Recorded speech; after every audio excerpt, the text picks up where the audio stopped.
Cheerio, bonjour. So look, I wanted to touch base more on Darlie. So many things that really, really bother me about her case. I've already said it. Why haven't they put her down yet? But I'm sorry for the hat. It's very chilly here in Washington, D.C. You know, that global warming is going to kick all of our asses. In 1974 or 5, I came home from elementary school very upset and told my father, the earth is going to be covered in ice by 1985. And I really wish my father, I remember what he had told me, but it was just a one-line sentence, and he pretty much summed it up to, this is bullshit, and it's the government trying to take away our rights. And so, anyway, okay. So I found this article. I was looking for things that show Darlie is innocent. And I think I probably go 75% that she's guilty.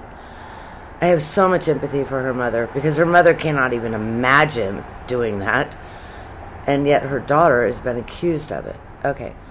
But here's the article. I'd like to read it to you. Like the case of David Cam. Do you guys remember David Cam? He was a cop who was accused of murdering his wife. But anyway. Who was finally exonerated after serving 13 years in prison.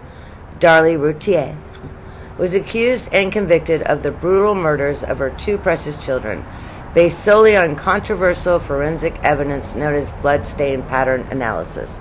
That wasn't what she was solely based on, and she was actually only convicted on the murder of one of her children, because the state, just in case she was acquitted, the state needed to make sure that they had a second try. Okay. Darlie suffered the trauma of having been awakened by an intruder who slit her throat. Okay, well, I'll say that. So here's my pro-innocence. So you're staging a crime scene? Would you slice your throat? And with the wrong hand, would you have the wherewithal to think, okay, if I do it right-handed, it's this way, but I have to do it left-handed? And she did it the opposite hand. So no, you would, well, shoot. Man, I wouldn't stage a murder, so, I mean, maybe I don't exactly know what one would do. I just don't think that everyone knows your carotid artery is right there. You guys remember the football player Sean Taylor from the Washington Redskins. It was, I think, 2005 or 2006. Somebody broke into his home. The Redskins were away that weekend, and the hoodlums assumed he was away. And they broke into his home, and they ended up shooting him. And they shot him in his leg. And in your leg, you have, I think it's the femoral, I'm not a doctor, maybe you didn't know, artery, and he bled to death. And they amputated his leg. Before the press announced that he was dead, you know, I was a stay-at-home mom, and I had my radio on all day long, listening to Rush Limbaugh, loved him. Rest in peace. I'm not even a Catholic. The press announced that his leg had been amputated. So, okay. That's the point. I don't think a person trying to fake something would put it there. Okay. This unknown assailant also stabbed her two boys sleeping next to her. See, that's something else. Why the hell were they in the main level, the living room, or the family room, whatever? Remember, the whole damn house was gaudy. Darlie's 911 call is chilling and horrific. I have something to say, but let me see what they keep saying. Stricken with panic, fear, and the shock of having to watch the life drain out of the bodies of her two small boys, she nearly bled to death waiting for help to arrive. Okay, so another pro-Darlie thing, that there was that sock in the alley, and it was 75 yards away. She was on the phone, I think, for 9 minutes. She wasn't running out to put that sock out before that, and the medical examiner determined that one of the children would have died, I believe, within 7 minutes. Okay, so there's something to support Darlie's innocence. And to make matters worse, she was tried, convicted, and sentenced to death based on the testimony of Tom Bevel. Okay, this is really more why I've gotten to this. Tom Bevel is a hired bloodstain pattern expert. In John Gotti's trial, he had an expert listener. What, did the guy just have really big ears? I mean, how are you an expert listener? Bevel testified that he magnified small patterns of stains on the mother's nightshirt that he interpreted as cast-off patterns, which to him suggested it was her who... Okay, here's why. She had the knife, and going like that. And remember, this knife went through the children, through the carpet, through the padding, and into the wood foundation of the floors. I mean, these children were stabbed. And so the blood stain is that she was doing this, and the blood that was spattering was in drops on the back of her shirt. Okay. However, Bevel was the same bloodstain expert who was responsible for the wrongful conviction of David Cam. Cam, a 10-year veteran of the Indiana State Police, was acquitted and set free, blah, blah, blah, in 2013. He spent 13 years in prison, by the way. Another issue. Why, if Darlie's guilt is just so clear, why are you hiring an out-of-state expert? Because that costs more money as well. You can't find someone in Texas that claims the knife? Yeah. No, you guys know when OJ was arrested, his defense team went out and not necessarily hired, but they put, what's it called when you, it's not the word, you give a deposit, a retainer. They gave a retainer to all of the top 10 guys and all of the expertise that would be called. That way, the prosecution would not be able to call them because, no, I'm sorry, I've already spoken to your client. Dr. Henry Lee ended up testifying, and I think he probably gets paid really big bucks for that. And I lost a little bit of respect for him with that. Okay, anyway. A reconstruction of the crime scene, including a palm print and DNA, proved that the murder, this is back to David Cam, of his wife and children was committed by a career criminal who is motivated by a shoe fetish. And if you want me to cover David Cam, I will. It's old. Actually, I remember when David Cam was originally convicted. Hi, Oscar. And he and his family saying, he's innocent. And he was only exonerated in 2013. Okay. Bevel interpreted... Say hi. See, Oscar's camera shy. He's nagging me to rub on him. I just put the... Oh, he's back. Okay.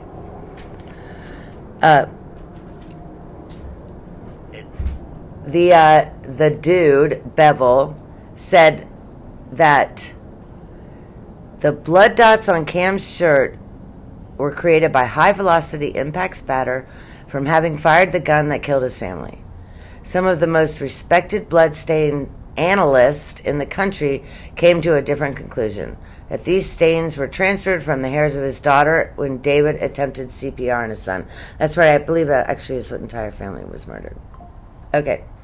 Bloodstain scientist, blah, blah, and blah, blah, who assisted with the defense of David Cam, were hired by Darlie Routier's public defenders. They analyzed the bloodstain interpretations of Bevel and came to a different conclusion about these patterns. They provided a favorable report to her defense attorneys. However, the testimony of the prosecution's bloodstain expert, Bevel, went unchallenged. There's a couple things. You know the silly string video? I've shown it to you. Okay, well, for 2 hours prior to that, they're all standing there having a service where everyone's hysterical and a preacher is talking and stuff. Why didn't her defense attorney, Doug Mulder, I believe, and he was a big hotshot attorney. You know, you'd hear of him now. You know what I'm saying? Just like Camille Vasquez. We all know who she is. Why didn't he show any of the solemn part of that service? He allowed them to show that silly string, which is so tacky. Can you chew your gum anymore like a cow? My mother would have smacked me. Okay. A private attorney was hired by Darlie's family a month before the trial and failed to call the two guys. He told the family he thought he could handle this through cross-examination of Bevel. Okay, that tells me they didn't have enough money to get these two guys to trial. You remember, everyone in Darlie's family mortgaged their homes. They did everything they could. Mulder was a $250,000, just a one-time payment. After the trial, her family was forced to sign papers that said, if we earn any money off of telling our story, then we will finish paying our fee. I guess they didn't quite pay the whole $250, but so they didn't have enough money. So, and her attorney said, no, we don't need it. The attorney kept the retainer for himself and spared the family the expense of flying the experts to Dallas. Did I just not say that? And I honestly didn't. I mean, I read this 2 or 3 days ago, but Darlie's case is very similar to another mother who was wrongfully convicted of stabbing her 10-year-old son in Lawrenceville, Illinois. I also remember this. This was 1987. Julia Ray, 4 a.m., her son was screaming. I won't get into it. She did not murder her son. Okay. She was charged with capital. This Julia, 3 years later, and the prosecutor who had been newly elected was really pressured to charge her. 2 years later, okay, she was convicted, but 2 years later, a cop came in and said, give her a new trial. A serial killer had killed this person. I'm sorry, I even read that. Okay, this is what. Darlie Routier, however, remains on death row in Texas, awaiting execution based on the same bloodstain interpretation evidence that convicted Julie Ray. Private investigator Gary Dunn commented after the release of his client, David Cam, that's the cop. I think he was an Illinois state trooper. Bloodstain evidence is mostly subjective. Oh, okay. Fingerprint evidence is not. DNA is not, except if you're O.J. Simpson. No one has any idea what was happening when those stains got on Darlie. And yes, it's like I've said probably 17 and a half times prior. I think Texas isn't sure, and that's why they haven't put her down yet. However, they also spend lots and lots and thousands of taxpayer dollars to not allow her more testing. Why? Makes no sense. Okay. The report found some experts extrapolate, I love that word because of Michael Dunn, far beyond what can be supported, and went on to conclude that extra care must be given to the way in which analyses are presented in court. The uncertainties associated with bloodstain pattern analysis are enormous. I mean, I agree. For the most part. Okay, how'd the sock get out in the alley? Okay. She was on the phone for 9 minutes, and they said her son would have died in 7 minutes or something, and that alone doesn't totally make sense.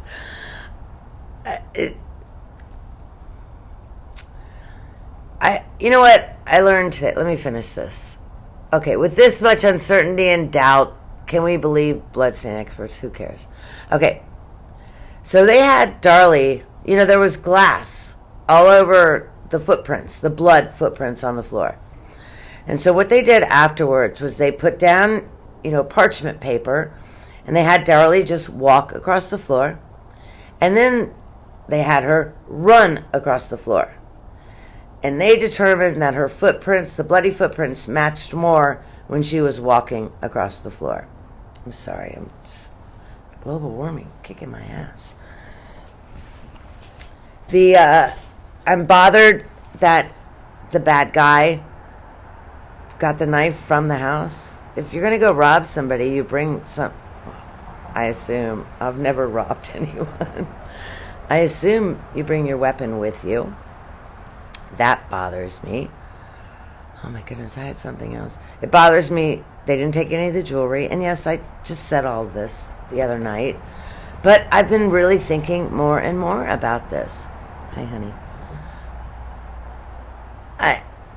It doesn't make sense to me. Not at all. I think her wounds bother me the most. If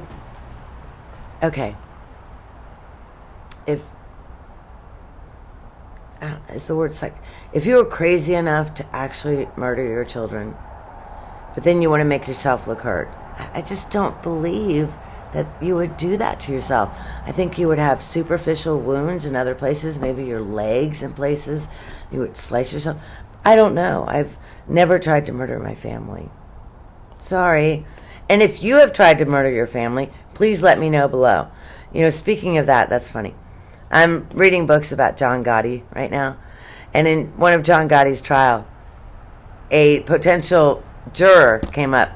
And one of the questions in the jury questionnaire was, have you ever testified at a criminal trial? And the woman said yes. I think she was 65 years old. So the judge brought her up. Both sides are deciding, do we keep her or not? And the judge asked, well, what sort of case were you a witness in? And she said, my husband's murder. And the judge, oh my goodness. I'm so sorry. This has got to be traumatic for you. And you testified in the case? And she said, yes, I did. And the judge asked her, well, what was the ultimate outcome? And she looked right at the judge and she said, I was acquitted. Neither side picked her for the jury.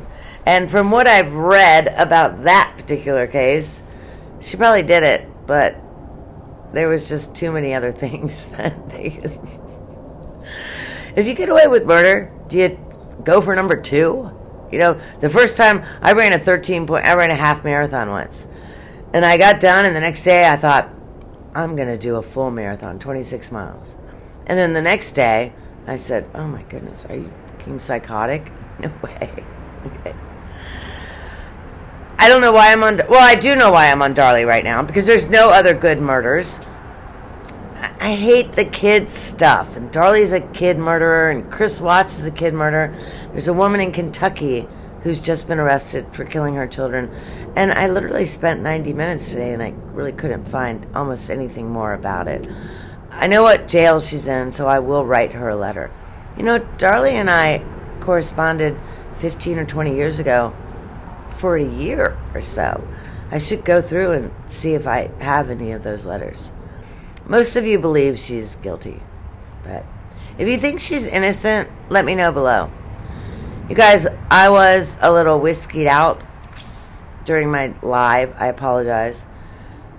I saw Miss Mensa, and I love Miss Mensa. I think she was one of the best creators ever, and I would love to collaborate with her. So if you happen to know Miss Mensa, shoot her an email. Okay, let me know if there's a different murder you'd like me to talk about. I've talked about Nancy Brophy a little bit, but my goodness, I could go on for days. And I would still love to talk about Michael Dunn. That dude has now he's in Oregon. He committed the murder in Florida. He's in Oregon because there's a hit out on him. There's a lot of people who are sentenced to life without parole, and they want to take this dude out for killing an innocent teenager who just had a big mouth. Jordan Peterson was just obnoxious. He was probably a little bit spoiled, and that does not justify his murder. But when I was 17, I would never have even considered telling an adult to F off. No matter, especially over my loud music. His parents were divorced. They both had good jobs, so he wasn't living in any sort of poverty. And I think he was just an entitled kid who took his entitlement a little too far, and it cost him his life. Okay, I apologize. Let me know what you'd like me to talk about. If you're still watching right now, I'm completely humbled, and I'm shocked. Hit like, hit subscribe. God bless you, and oh my goodness, God bless this America.